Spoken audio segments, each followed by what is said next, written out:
দেখো আমি একটা রাতের সবজি বানাচ্ছি। পেঁয়াজ দিয়ে দিলাম, একটা 5 মিশালি সবজি আমি রান্না করে নেব।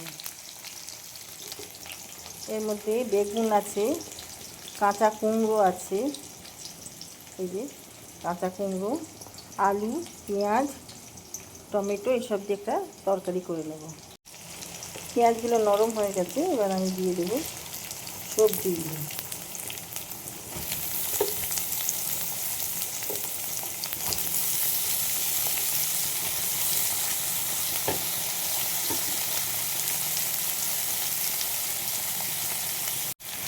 লঙ্কা দিয়ে দিলাম, কাঁচা লঙ্কা দিয়ে দেবো, নুন,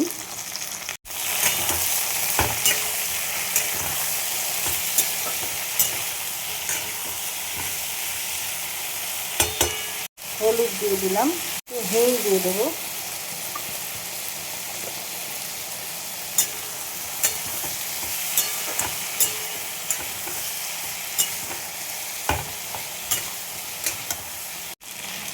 দেখো এইগুলো একটু গুঁড়ো দিয়ে দিলাম। আমি যে কিউবগুলো এনেছি সেই কিউবগুলো অনেকটাই বড়, এতটা মিষ্টি দেওয়া ঠিক নয়, ওই জন্য আমি কেটে কেটে দিই এর মধ্যে। আর দিয়ে দেবো, দেখো একটা টমেটো কেটে আমি দিয়ে দিলাম।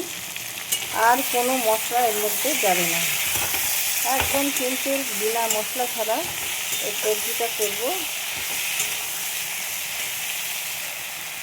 দিয়ে দেবো জল,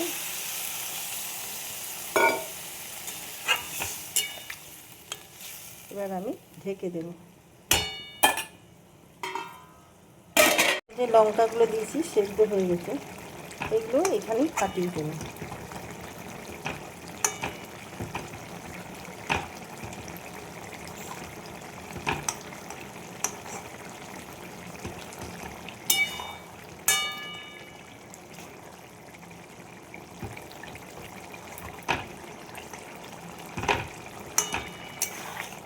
যে যেরকম ঝাল খাবে সেইভাবে লঙ্কা ভেঙে দেবে।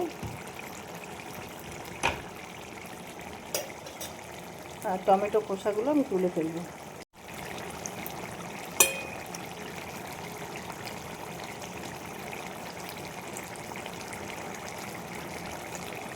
এইভাবে সব খোসাগুলো আমি তুলে ফেলবো। দেখো এবার আমি দিয়ে দিলাম ধনে পাতা,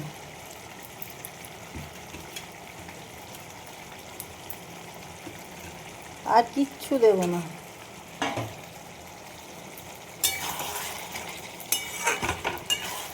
রান্নাটা আমার হয়ে গেছে, আর কিছু দেওয়ার দরকারও নেই। এইভাবে রান্না করে এই সবজিটা রান্না করে খেয়েও দেখবে দারুণ লাগবে। তো যারা যারা আমাকে ফলো করেছো, যারা যারা আমার ফলো করেছো তাতে অসংখ্য ধন্যবাদ জানাই। ইউটিউব থেকে যারা দেখছো তারা আমার চ্যানেলটা সাবস্ক্রাইব করে দিও, তাহলে আমার খুব ভালো লাগবে। কে কোথা থেকে দেখছো একটু জানিও, তাহলে আমি তাদের ধন্যবাদ জানাতে পারবো। আর আমার ভিডিও তোমাদের কেমন লাগছে লাইক শেয়ার কমেন্ট করে আমার পাশে থেকো, সাথে থেকো। তরকারিটা আমার হয়ে গেছে, ভিডিওটা আমি এখানেই শেষ করলাম। সবাই ভালো থেকো। এটা রুটি দিয়ে খাওয়ার জন্য করলাম। Thank you.